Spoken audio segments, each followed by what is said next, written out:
We really don't have a protein requirement. What we have is a requirement for amino acids. And we need to start treating amino acids like nutrients. We would never consider saying, well, I have a requirement for a vitamin pill.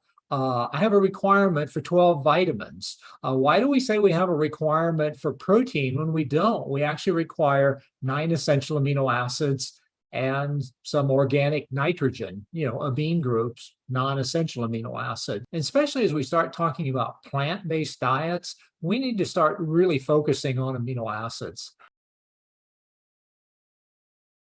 Yeah, you go to a label or a food and type of, something that you see on a package, and they act like it's additive. They'll put a wheat cereal and they say add milk to it, and they just add those up to a total. And there's no way a wheat protein and milk are the same.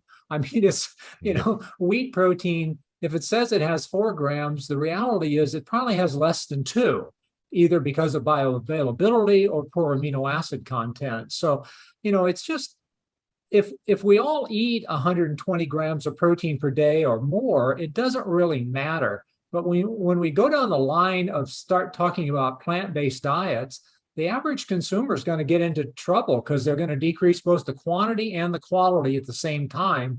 And the average consumer doesn't know what that means. The one that I study most is the branched-chain amino acid leucine.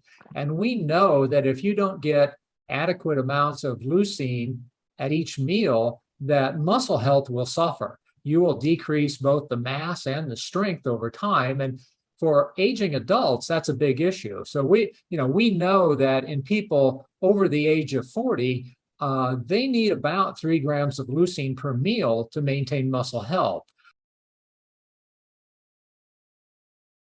People don't recognize, they talk about plant-based diets and people start talking about nuts and lentils and soy, but the reality is 80% of the plant-based protein in the world comes from wheat, and wheat is extremely unhealthy in the sense of amino acids. Lysine, methionine, leucine are all very low in wheat protein. Well, the most studied is clearly whey protein.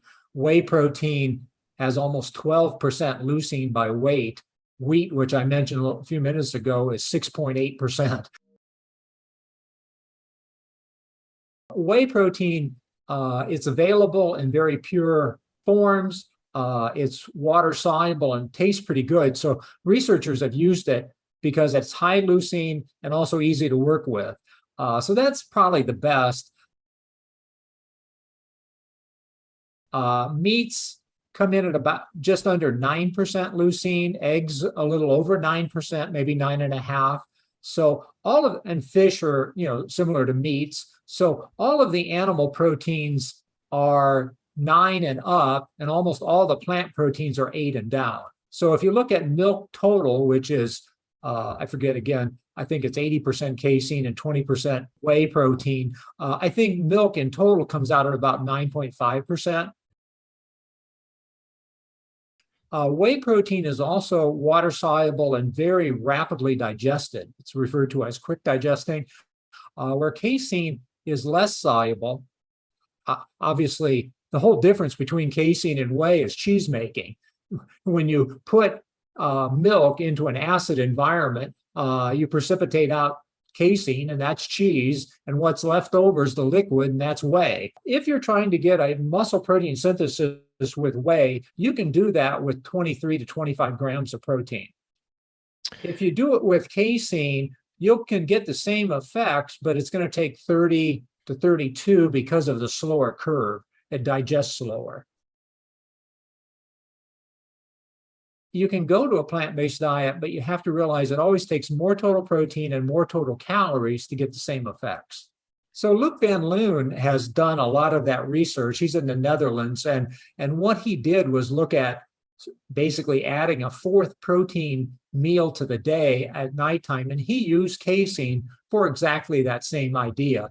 But he was using about a 40-gram meal like an hour before sleep. And so they get a slow digestion, amino acids higher. And they did find that, again, by adding a 4th meal of that type of protein, the young athletes gain both mass and strength.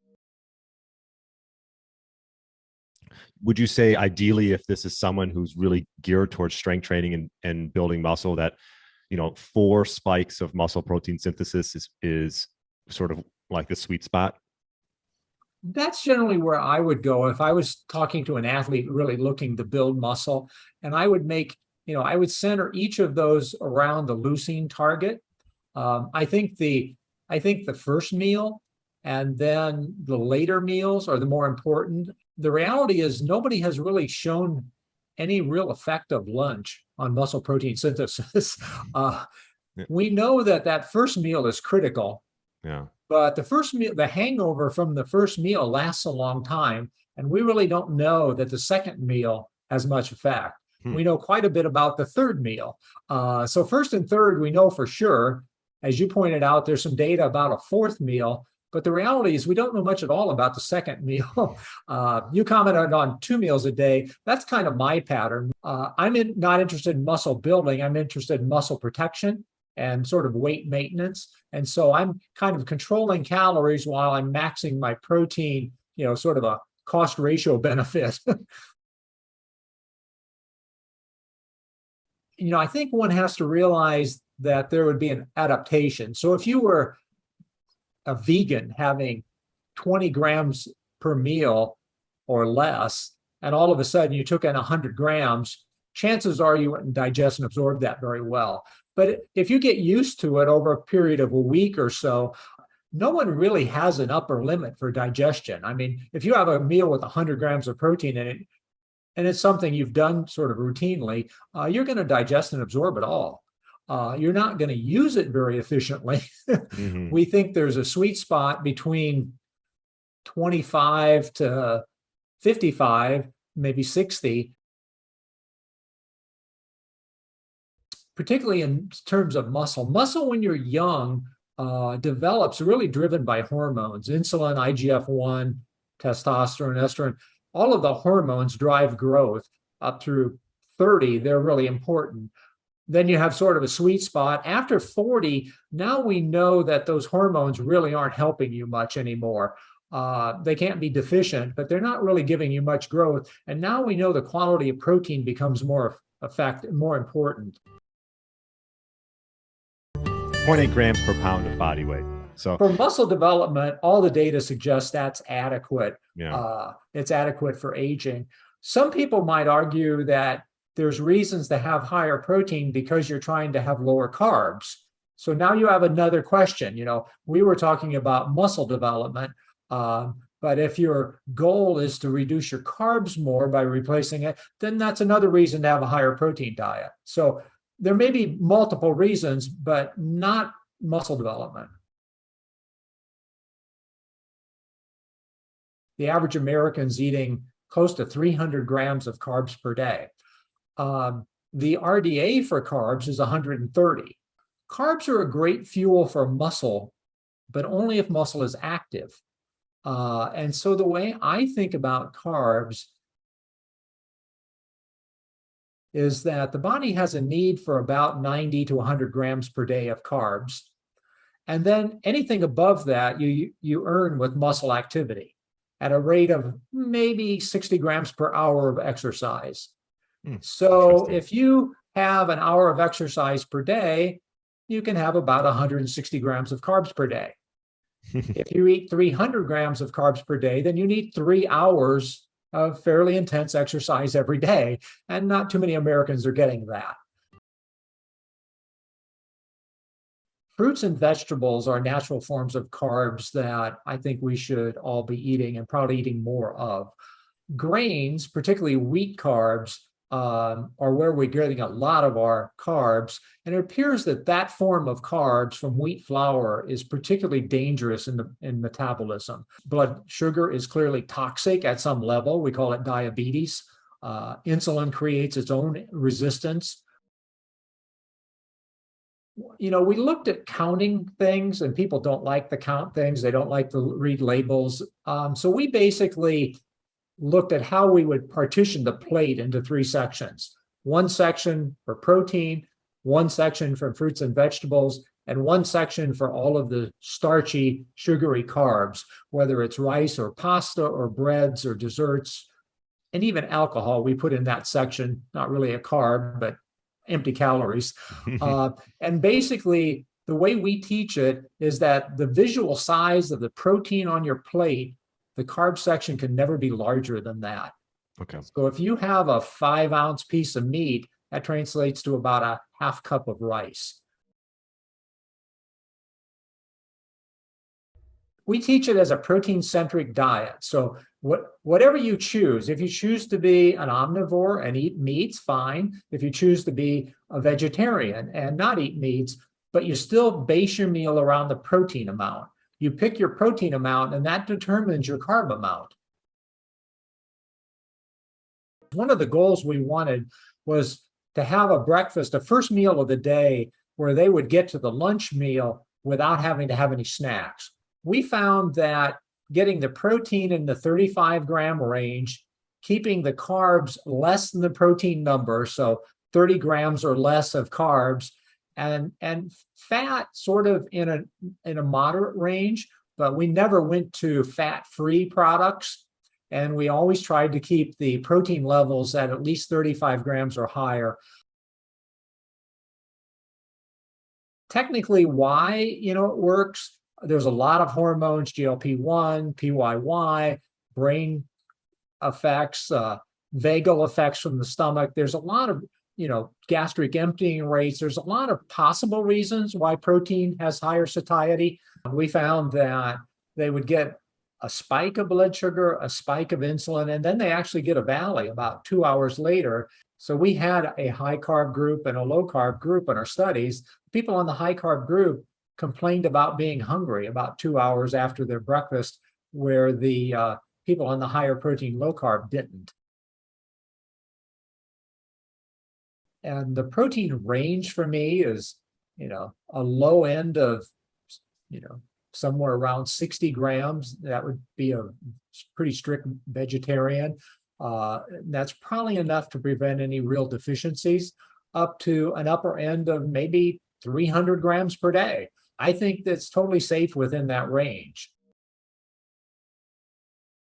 Okay. We would like to try and get women to 100 grams, and we would like to try and get men around 130, 140.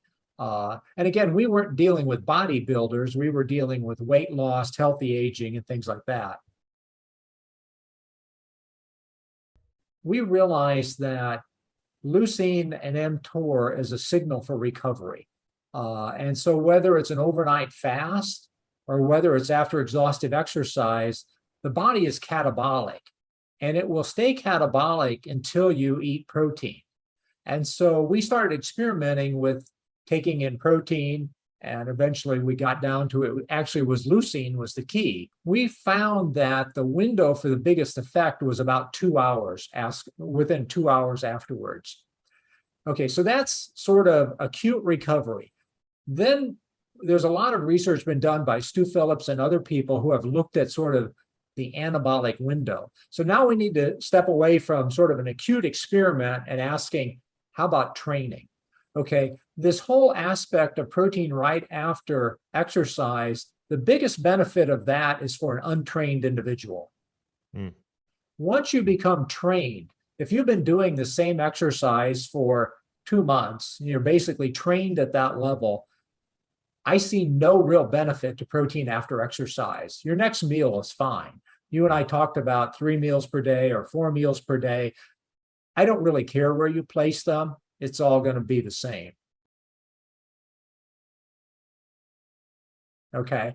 But if you're going into a new exercise, you've been off summer vacationing and now you're coming back to football practice and you're going to do 2-a-days, I think protein right after exercise is probably a good recovery for the first couple of weeks.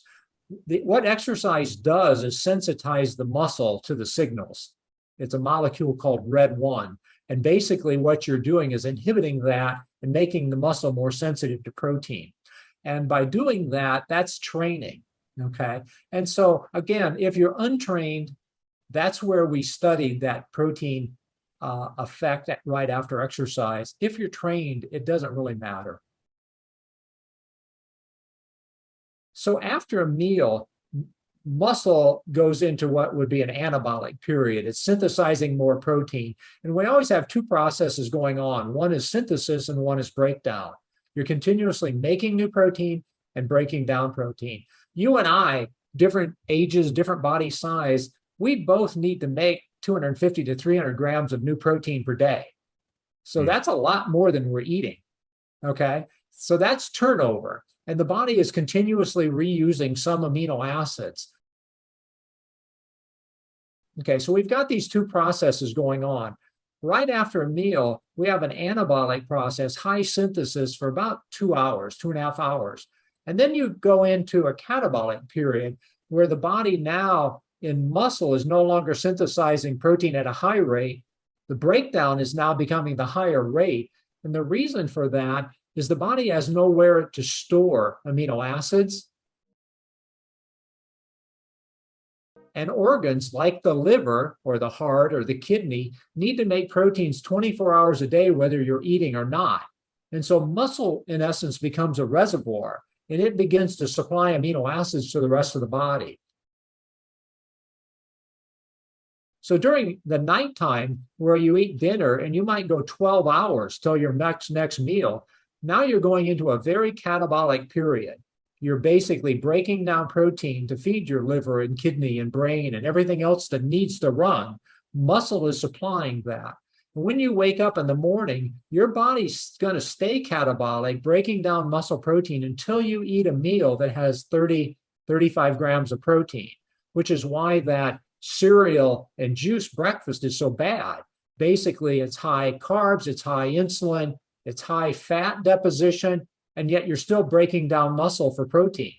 And so that's why we think the first meal of the day is so critical. You need to have it low carb, high protein to restabilize metabolism.